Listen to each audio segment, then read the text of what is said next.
Assalamu alaikum, dear students, and welcome to paper F5 or PM. My name is Mohammad Amir Shakur and I'm your tutor for PM. आज की इस video में हम introduction देखेंगे, अपना syllabus का introduction देखेंगे, पेपर पैटर्न को देखेंगे कि F5 का पेपर कौन सा हमें प्रीवियस नॉलेज F5 में चाहिए और F5 का जो नॉलेज या PM का जो नॉलेज है वो आगे कौन कौन से पेपर्स में हमारा हेल्पफुल होगा। तो चलते हैं, इस स्क्रीन पे आपको एक पिक्चर नजर आ रही है जो कि हमें बता रही है कि हमारा F5 का पेपर या PM का पेपर कहाँ पे स्टैंड कर रहा है।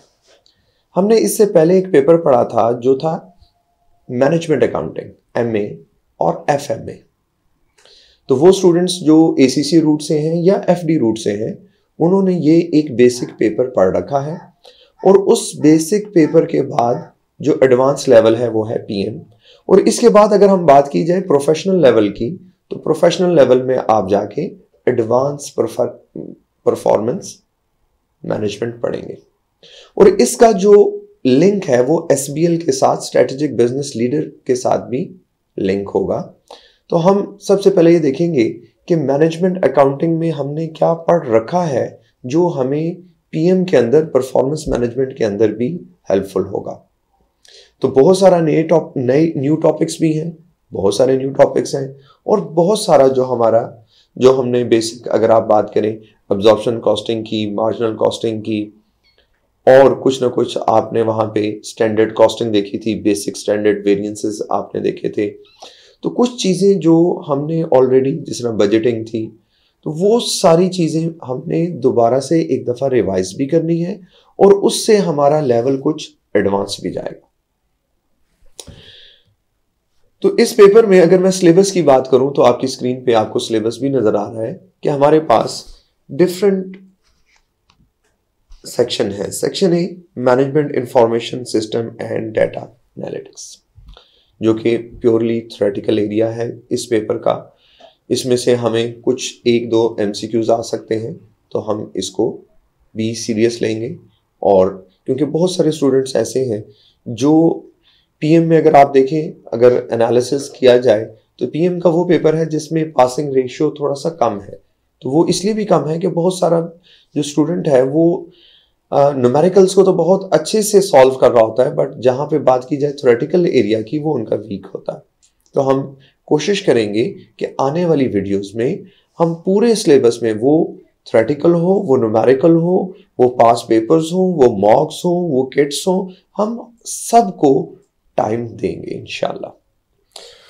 अगर हम सेक्शन B की बात करें जो कि specialist cost and management accounting techniques हैं, जिसमें कुछ आपने ऑलरेडी पढ़ रखा है, अब्जॉर्प्शन कॉस्टिंग, मार्जिनल कॉस्टिंग। थोड़ी सी मुझे याद है F2 में हमने टारगेट कॉस्ट भी थोड़ी सी पढ़ी थी, थोड़ा सा लाइफ साइकिल का भी हमने पढ़ा था। तो यहाँ पे क्या नहीं आएगा, यहाँ पे हम थ्रूपुट अकाउंटिंग पढ़ेंगे। हम यहाँ पे ABC को सही से, जो कि शायद हमने जस्ट डेफिनेशन की हद तक ABC कॉस्टिंग F2 में देखी थी, यहाँ पे हम कॉस्ट पूल्स, कॉस्ट ड्राइवर और एक्टिविटी कॉस्टिंग को सर्विस कॉस्टिंग में, सर्विस इंडस्ट्री के अंदर, पब्लिक के अंदर, पब्लिक सेक्टर के अंदर किस किस तरह से सर्विस कॉस्टिंग यूज हो सकती है, हम जो ABC कॉस्टिंग है, एक्टिविटी बेस्ड कॉस्टिंग है, उसको देखेंगे। तो हमने इसके अंदर ABC costing, absorption costing, marginal costing, life cycle costing, throughput costing और इन्वायरमेंटल कॉस्टिंग भी इंशाल्लाह हम आने वाली क्लासेस में देखेंगे। इसके बाद अगर बात की जाए तो डिसीजन मेकिंग टेक्निक्स हैं। तो डिसीजन मेकिंग टेक्निक्स, ये भी वो टॉपिक है जो कुछ हद तक आपने F2 के अंदर, मैनेजमेंट अकाउंटिंग के अंदर पढ़ रखा है। जहां पे हम बात करें लिमिटिंग फैक्टर की, तो यहाँ पे, वहां पे F2 में हम देखें तो आसानी का मामला था, एक लिमिटिंग फैक्टर होता था। अब जो हमारे लिमिटिंग फैक्टर होंगे वो एक से ज्यादा अगर लिमिटिंग फैक्टर आ जाए तो हम कैसे देखेंगे, कैसे डिसीजंस करेंगे। रेलेवेंट कॉस्टिंग को भी हम देखते थे जब डिसीजन लेते थे F2 के अंदर। तो वो सारी बातें जिन स्टूडेंट्स ने मेरे से F2 पढ़ रखा है वो देखेंगे कि हम वही चीजें जो हमने F2 में पढ़ी थी वो दोबारा से एक दफा रिपीट भी कर रहे होंगे और उन पे और थोड़ा सा अपने कंसेप्ट्स को बिल्ड कर रहे होंगे ताकि हम किस लेवल पे आ जाएं, ताकि हम F5 के या PM के लेवल पे आ सकें। नेक्स्ट अगर देखें budgeting and control. Again budgeting and control ये भी वो एरिया है जो हम F2 में बजटिंग पढ़ के आ चुके हैं, बट यहाँ पे अब हम चल के incremental budgeting, zero based budgeting, beyond budgeting का टॉपिक और जितनी भी बजटिंग की टाइप्स हैं, बजट बनाना, थ्योरेटिकली हम भी चीज़ों को देखेंगे, बजटिंग को भी डिटेल में इंशाल्लाह देखा जाएगा। फिर है परफॉर्मेंस मेजरमेंट एंड कंट्रोल। तो आखिर में देखें, जब भी किसी ऑर्गेनाइजेशन की बात की जाए, अगर मैं मैनेजमेंट की बात करूं तो मैनेजमेंट क्या है? मैनेजमेंट 3 लफ्ज है, planning, decision making and control. Planning, decision making and control. तो अगर हम इस सिलेबस में देखें तो आपको एक लफ्ज बार बार नजर आया, वो क्या था? कंट्रोल। और कंट्रोल से पहले आपने क्या किया? प्लान। प्लान के बाद आपने क्या किया? Decision making. तो प्लानिंग, डिसीजन मेकिंग, कंट्रोल, ये 3 एरियाज हैं जो आपको सम अप करते हैं पूरी मैनेजमेंट को। तो अगर हम देखें सेक्शन सी क्या है? सेक्शन सी डिसीजन मेकिंग है, और डिसीजन मेकिंग से पहले क्या करेंगे? हम प्लान करेंगे, डिसीजन मेकिंग होगी, और डिसाइड करने के बाद when we have different alternatives, हमारे पास अल्टरनेटिव्स जब ऑप्शंस मौजूद होती हैं, हम बेस्ट वन को सिलेक्ट करते हैं, और बेस्ट वन के बाद हम उस पर क्या कर रहे होते हैं? उसके ऊपर हम डिसीजन लेते हैं, और फिर क्या जो हमने डिसीजन लिया था क्या वैसे ही हमारा काम हो रहा है कि नहीं हो रहा, तो वो हमारी कंट्रोल एक्टिविटीज होती हैं, जिसमें हम स्टैंडर्ड कॉस्टिंग या वेरिएंस एनालिसिस भी एक टाइप ऑफ कंट्रोल है। नेक्स्ट हमारे पास सेक्शन जो एफ है, ये अब आपको ACCA के हर कोर्स के साथ ये नजर आएगा, और ये क्या है कि ये आपको सिखा रहे हैं कि आपका एग्जाम पैटर्न क्या है, एग्जाम किस तरह से आएगा, और कौन से जिसके अंदर हम कह लें कि ACCA की जो स्क्रीन है जिसमें एग्जामिनेशन होगी वो कैसे है, वो सारी स्किल्स आपको इस सेक्शन में दिखाई देंगी, और वही आज हम इस क्लास में भी करने लगे। अगर एग्जाम पैटर्न की बात की जाए तो एग्जाम पैटर्न क्या है? हमारे पास जिस तरह बाकी स्किल्स के पेपर हैं, अगर तो आप उन स्टूडेंट्स में से हैं जो ऑलरेडी स्किल्स का कोई ना कोई पेपर दे चुके हैं, तो आपको ये बात पता होगी कि नॉर्मली जिस तरह अगर मैं बात करूं FR की, तो FR का पैटर्न भी यही है, और भी बहुत सारे पेपर्स ऐसे हैं, FM का पैटर्न भी यही है, तो PM का पैटर्न भी यही है कि सेक्शन ए में आपके पास 15 OTs आएंगे, और ये जो 15 OT क्वेश्चंस हैं ये हर सवाल 2 नंबर का होगा, जो कि आपके टोटल 30 मार्क्स होंगे। आज हम ये देखेंगे कि OTs की क्या टाइप्स होती हैं, OTs किस तरह से आते हैं, आपकी स्क्रीन के ऊपर OTs कैसे नजर आ रहे होंगे, आज इस वीडियो लेक्चर में हम जरूर ये देखेंगे। सेक्शन बी की बात की जाए तो सेक्शन बी के अंदर 3 आपके पास OTs केस होंगे, और हर केस से आपने 5 क्वेश्चंस पूछे जाएंगे। वो थ्योरेटिकल हो सकते हैं, और वो कोई कैलकुलेशन भी हो सकती है। तो इसका मतलब क्या हुआ कि 30 + 30 आपके पास जो 60 मार्क्स हैं, 60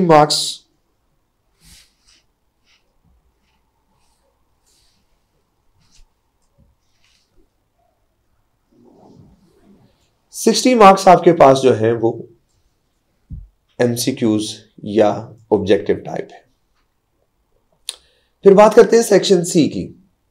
सेक्शन सी वो सेक्शन है जहां पे आपके पास 2 कंस्ट्रक्टिव रिस्पॉन्स क्वेश्चंस आएंगे, जो कि आपने 20 मार्क्स के लिए होंगे। तो ये मिल के पूरा आपका 100 मार्क्स बनता है। Section A for 30 marks, section B for 30 marks, and section C for 40 marks. तो सेक्शन सी में हमारे पास हम देखेंगे कौन कौन से टॉपिक्स हैं, कौन कौन सा एरियाज हैं, कौन कौन से पास्ट में एग्जामिनर क्वेश्चंस पूछ चुका है, और आने वाली अटेम्प्ट में हमारे से क्या कुछ पूछा जा सकता है। तो हम इसकी डिटेल इंशाल्लाह तीनों सेक्शंस की प्रैक्टिस भी करेंगे।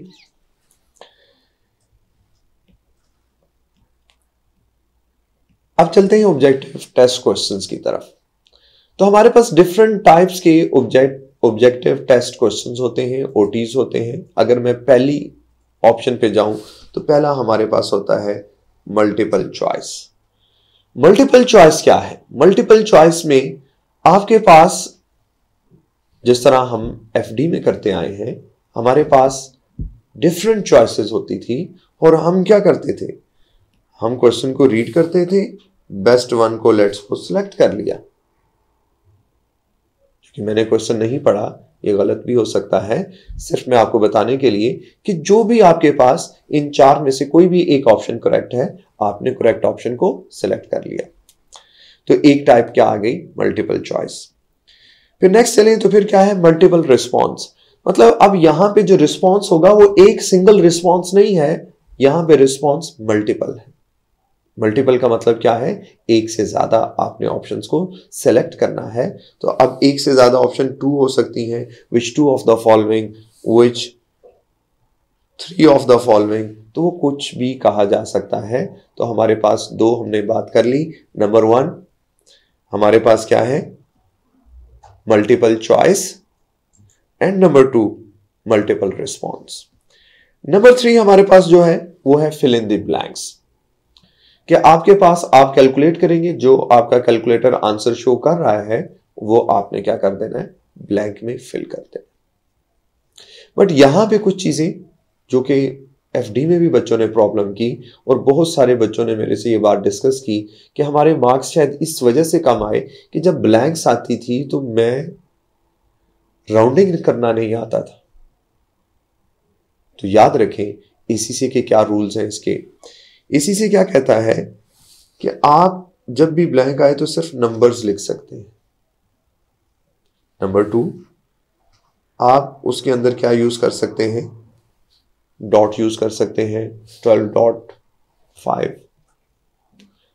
अगर राउंडिंग का कह रहा है, नियरेस्ट डॉलर कह रहा है, होल नंबर कह रहा है और आप पॉइंट्स में लिख के आ रहे हैं, फिर आपका आंसर ठीक नहीं होगा। और ओनली माइनस सिंबल, माइनस आप यूज कर सकते हैं, उसके अलावा कोई सिंबल आप यूज नहीं कर सकते एग्जाम में।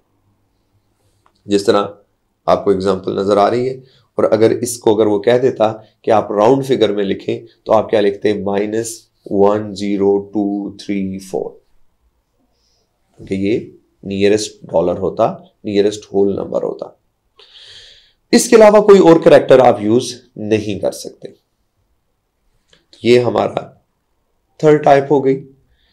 इसके बाद अगर हम बात करें तो हमारे पास क्या है जी, ड्रैग एंड ड्रॉप की ऑप्शन होती है कि हमने जिस तरह आपके सामने स्क्रीन पे नजर आ रहा है कि जो भी आपको बेस्ट नजर आ रही है आप उसको उधर जाके यहां से उसे सिलेक्ट करें और उसको उधर ड्रॉप कर दें। एक स्टाइल एग्जामिनर का ये भी है। फिर इसके अलावा drop down list. Drop down list क्या होती है कि हमारे पास यहां से जब आप यहां पे क्लिक करेंगे तो आपके पास 4 ऑप्शंस नजर आ रही होंगी। वो वैसे जिस तरह हमने पहला देखा था कि जो पहला हमने एमसीक्यूज को डिस्कस किया था, मल्टीपल क्या था देख लेते हैं।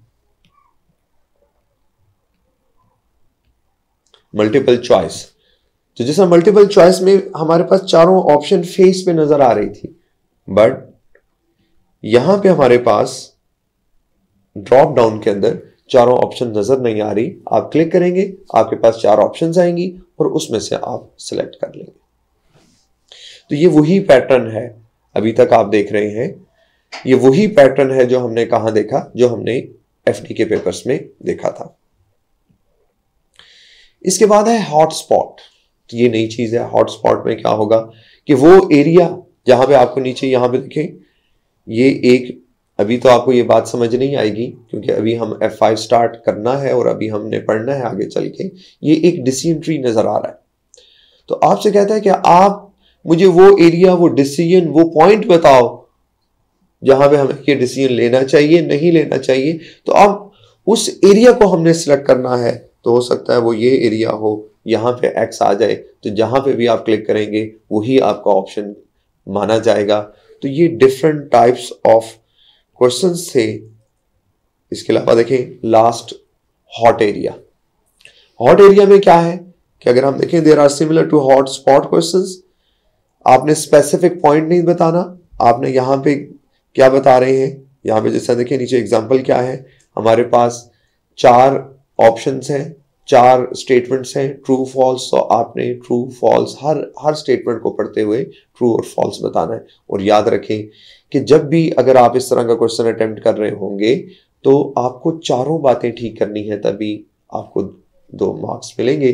तो ऐसा नहीं होता कि अगर एक स्टूडेंट कहे मेरी सर 3 ठीक थी और 1 गलत थी तो मुझे 1 नंबर मिल जाएगा, 1.5 मिल जाएगा। तो ऐसा हरगिज नहीं है, या तो आपको 2 नंबर मिलेंगे या 0।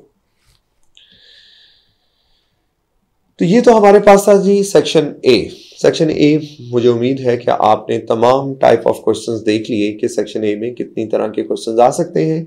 अब चलते हैं सेक्शन बी की तरफ, जो कि हमने क्या कहा था, जो हमारे पास एमटीक्यूज होते हैं, ऑब्जेक्टिव टेस्ट केस क्वेश्चंस होते हैं। एक केस स्टडी होगा और हमारे पास 5 क्वेश्चंस होंगे। जिस तरह आपकी स्क्रीन पे शो हो रहा है कि आपके पास ये सारा सिनेरियो है और इसके साथ ये एक आपके पास एमसीक्यू है। हर सिनेरियो में हर एमसीक्यू के साथ आपको सिनेरियो और साथ ही साथ एमसीक्यू। तो आप जैसे नेक्स्ट करते रहेंगे तो आपका सिनेरियो वहीं पे स्टिल रहेगा और आपके पास एक नया एमसीक्यू आ जाएगा। तो देखें, पहले 15 क्वेश्चंस, फिर अगेन हमने कहा 5 5 5, ये जो 30 और 15, ये हमारे पास total 30 questions for 2 marks each, और टोटल हमारे पास मार्क्स बन चुके हैं अभी तक 60 मार्क्स। अब अक्सर स्टूडेंट ये कहते हैं कि ये तो बड़ा आसान पेपर है, 60 में से ही हम 50 स्कोर कर सकते हैं।